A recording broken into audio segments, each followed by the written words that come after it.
All right, guys, welcome back to the walkthrough. Jake Plummer, he's on vacation. I think he's on a mountaintop somewhere, sitting Indian style, chanting. Until he gets back, we got a very special guest with us at the walkthrough. Wide receiver Brandon Lloyd, played 11 years in the NFL. That's right. A couple here in Denver, and in 2010, when he was here in Denver, he led the whole NFL in receiving yards, went to the Pro Bowl. Happy to have him with us. What's going on, Brandon Lloyd? Nothing much. Happy to be here. Looking forward to breaking down some plays. Yeah, looking forward to breaking down some plays and getting into your expertise, because there's a lot of technical stuff and things as a wide receiver that people don't see when they see the game. That's right. They see, oh, the play worked, you know, it got 10 yards or it didn't, but they don't really see the esoteric layers of all the things that these guys are working on. And that's what we try to do when we come out here to the walkthrough. Also, walkthrough isn't always supposed to be there to pat you on the back. It's supposed to be there to kind of talk about the things you can improve upon. We all need thick skin in this world. It's not personal. Nope. We're just talking about the things we can do to get better. That's right, and do it at a pace where you can learn. Exactly. So that's what I really love about this platform. You're actually walking through, talking about some of the technical aspects of how things should look, but then you get in the game, it looks a lot different, right? But you get the desired outcome, and then you can kind of be like, all right, we can live with that, but let's correct it in the next walkthrough. Yep, and so this walkthrough, we have an opportunity to correct a couple things that happened in the game, and that was a win, so it's always nice to get a win and have a couple things to clean up. Now, the first one we're gonna talk about, Troy Franklin. Yep. Promising young receiver. That's right. A lot of talent, a lot of flash. He's had a few issues with his hands so far. Yes. And we want to talk about the ball security that he had on the fumble that started off the game. That's right. Bo got out of, there was some pressure, he got out of pressure. Yep, and Franklin's running a drive route from the opposite side. So he's running from the weak side. So if I'm the quarterback right here and you're Troy Franklin. Yep. He's in a tight set. Yeah. So he's running the drive route. Yeah. So he's gonna come through. He's got to navigate all the linebackers and DBs in the middle there, and then come through the other side. So I think it was actually coming this way. Yeah, it's coming this way. So he navigates all this. He comes through and he's running, and then he sees Bo having trouble in the backfield, and so we move into what's called scramble drill rules. Right. And so what we want to do is we want to get at 3 layers. Right, so the person closest to the quarterback, everyone's going to fake like they're going deep, because defensive backs tend to fall for a guy going deep. Because their rules say don't get beat deep. Don't get beat deep. All right. So everyone makes a move similar to this. They'll be running, and everyone is going to cut up field, and so that'll give the defensive backs a sensation of we don't want to get beat deep. So the first level, 2 steps, and then back to the quarterback. And that's exactly what Franklin did, which was a spectacular move for a young player. So bravo to that. So there's a plus there. Yeah. Of understanding the quarterback's under duress, taking it up, and then coming back. And then here's where we're going to start running into some of the issues. So just standard catching as a receiver. It's natural. Every time I catch the ball, I catch and tuck. Yeah. Every time. It's just it's a strange habit. Even when I'm playing, good habit. Even when I'm playing with friends or throwing with my kids, it's catch and tuck. And you're catching with your hands right now. You're not doing that. Exactly. And that Troy's doing a little bit of that. And a lot of it. And what that is it's a signal of lack of confidence. I probably caught like that my freshman and sophomore year in college. I would catch like that, just because it's just the magnitude of the pressure of each pass. Yeah. And then it only gets magnified at the professional level. So we feel like if you catch like this, it's a more secure, because you're just kind of trapping the ball in the body. Right. Versus it's a risky play. It takes a lot of bravery to put your hands out and catch the ball. Yeah. So, but if one were to look up Brandon Lloyd highlights on YouTube, you'd see a whole lot of that, a whole lot of this, a whole lot of hands, not a whole lot in the body. That's right. And there's a highlight reel that'll rival any of the best receivers in the history of this league, from you catching the ball with your hands and making some improbable catches. Yes. So this is coming from a source of a guy who knows how to catch the rock. Well, thank you. And so what we have here is anytime we're looking to catch the ball, you know, we do want to catch, and we want to tuck. Now, how can you improve on that? So I'm not gonna just sit here and bash the guy. No. Without giving some tips, just in case he's watching. Absolutely. Here's how you improve on hands catching. You cover one eye. It's called eye muscle training. Oh. He needs to train his eyeballs in order so he can see the ball properly. Yeah. So what I would do in training is you cover the right eye, boom, catch the ball. Huh. Is that right? Boom, Okay. boom, right? Put another eye patch on, catch from the other side. All right, boom, you're like a pirate out right? there catching balls. And then you catch it, boom, right? And then you gradually get more distance on that. Yeah. And you just have to train the muscles. So not only are you catching from each side, you're also catching deep balls with one eye. Yeah. And so that will help him. So it's a vision thing. A lot of times people thing. don't understand. It's your eyes locked on the ball. It's the hand-eye coordination. Yeah, And going and tacking to that hand-eye space. coordination, and to like this, and just the depth perception. So to see the ball coming at you, boom, and go to pluck it out of the air. Yeah. Versus he may be just seeing the ball late. It just may be not. It just may be coming up on him a little too soon. And if he had his hands out on that play, then the DBU came in right as he caught it. Wouldn't have smacked it like that. Well, I feel like he had it here, and come here, Nate. And the DB was on, maybe like on this side. He did the turn up, and he came back, and he catches the ball here. And here's what's here: the sideline's here. So how we're taught is we want to have the ball towards the sideline. Yeah. Right. So he turns into the field, into the play, and it comes out. He turns into the field. So Troy Franklin, excellent feet, really fast, Excellent getting route. open, Yep. but the hands are a different part of the game. Exactly. And I feel like catching the ball with your hands, it allows me to catch the ball hands. I can tuck in each direction, even on a play like this. Yeah. Versus when you catch it and you trap it, you're just at the mercy of wherever the ball is. Yeah, and you can't put those 4 points of pressure on the 4 ball points either. of pressure of the ball. Yeah. Right. Yep. So those are the big key observations from that first catch. Yep, and then, fumble. moving on, okay, we're gonna do another play here, and the next play we're gonna go over is Courtland Sutton on about the 10-yard line, Yes. going in on the fourth quarter, an opportunity to score a touchdown. That's It was right. third down. Yes. He's in the slot, he has a receiver outside of him. Bo Nix takes the snap for the end zone. He tried to connect with Sutton. Talk a little bit about that play. It's a crucial play. It's right before the field goal for the go-ahead field goal to take the lead. Right. So it was 11 to 10 at that time. 11 to 10. Yeah. Standard two receiver set. The defense is showing man coverage. The only way you wouldn't know it's man coverage is you're kind of seeing you're looking into the safety. So when a receiver lines up, we line up, we look at the ball, and then we're glancing. So we're taking snapshots.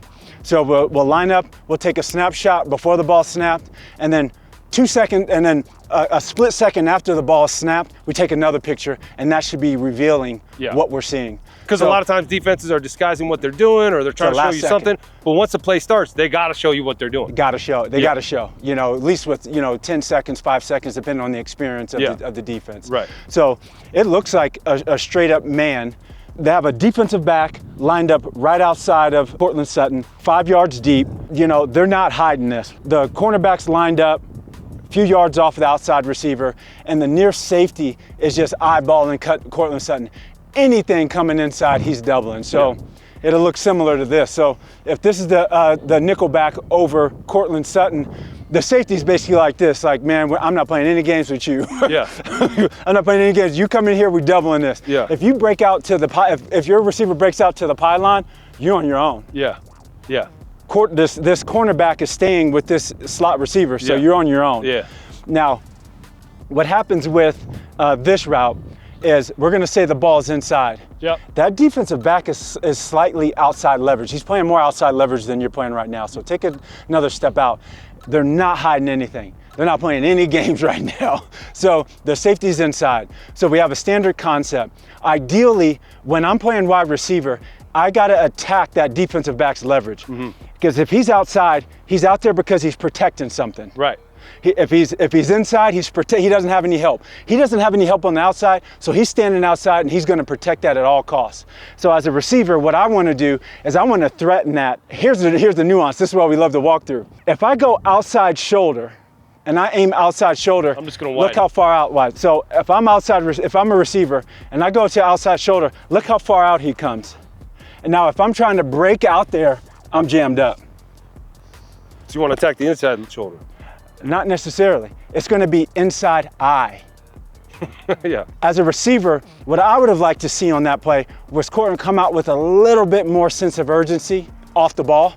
Attacking that inside eye, that'll hold him. See, he didn't move. He didn't move, right? Yeah. So given that sense of urgency, so I'm attacking inside eye. Now I'm giving you that sense of that sensation that I may be taking the seam. Your lucky day. You get to funnel me into your double coverage. Your lucky day. Yeah. Right? So I would stay inside eye, more sense of urgency, then stick it, and then I go high. So let's go back to this camera. So let's say that the pylon is going to be the hat, the back pylon, and then front pylon is somewhere in here, right? Yeah. What happened on that play, I feel like the receiver went a little too wide, the defensive back played a little wide, and then there was contact here. Yeah. So a lot of people are saying, oh, that should have been a penalty. That should have been a penalty. I don't necessarily believe that. That was within regular gameplay. So he experiences some contact, and then he's coming to try to catch the fade here, but he's in between the front pylon and the back pylon. Right. That hamstrings the quarterback and what they want to throw. Yeah. Ideally, I'm going to attack inside eye with sense of urgency. I'm going to stick it, and then I'm going to go high, and I'm going to leave the quarterback. So if the defensive back is playing here, I don't win. I leave the quarterback this throw. I leave him the all the way from the back pylon to the front pylon to throw me a back shoulder throw. Yeah. That's the key to that play. Yeah.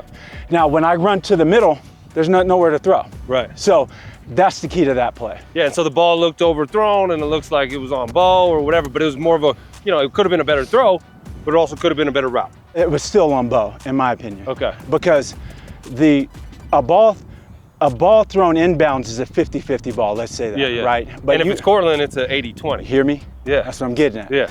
Give him a shot. A ball thrown out of bounds is a 0-100. That's a 0-0, yeah. Yeah. Like, he has zero chance out of 100. Yeah, the of catching cameraman ball. on the side may catch it, but that's about it. Yeah, then he will get us no Nope, points. there's no touchdown, is it? Right? So that's what I'm getting at with that one. Yeah. Yes, there could have been a cleaner route.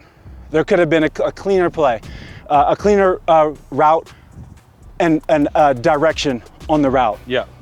Now, getting to the quarterback, pre-snap, they weren't hiding anything. Right. I know exactly what's coming. Yeah. Right? So what I noticed on that is the quarterback gets to the drop and then he just takes the throw Yeah. in that manner. Right. And I think that what we see is that throwing the ball like that, he's just not stepping into the throw. Right. Here's what I would have liked to see. I know the coverage. I know exactly what's coming. I've repped this play 100 times since August with this man. Not only in live reps, but in after practice work. Yeah. I know exactly what angle he's going to take. Right. I know exactly where he's going to be. So I'm going to look it off. I'll get to my back step and then I'll step into it as I hit my back step.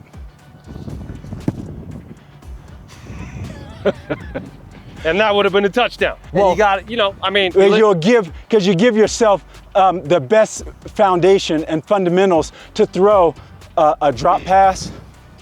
You can get here, and then you can see him playing high, and then you can throw the back shoulder, the turn shoulder catch. You can throw all those passes by giving yourself a good base. Yeah. And so I just found that getting back to the step and turning and throwing is just not setting himself up for success. And with a receiver like Courtland, like you said, give him a chance.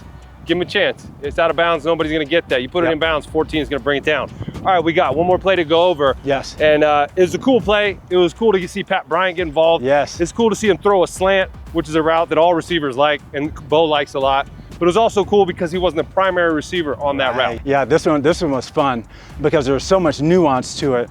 Because there are actually a lot of the purpose of motion pre-snap is you want to get a read on what the defense is running.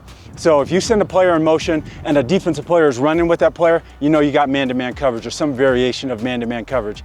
If you send a player in motion and the defense just shifts, then you know you have some sort of zone.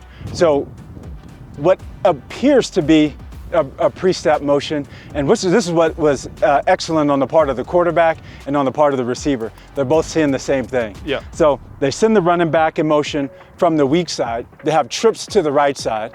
A linebacker completely runs with them. Yeah. And so now it's like we're just licking our chops. Yeah. We're licking our chops.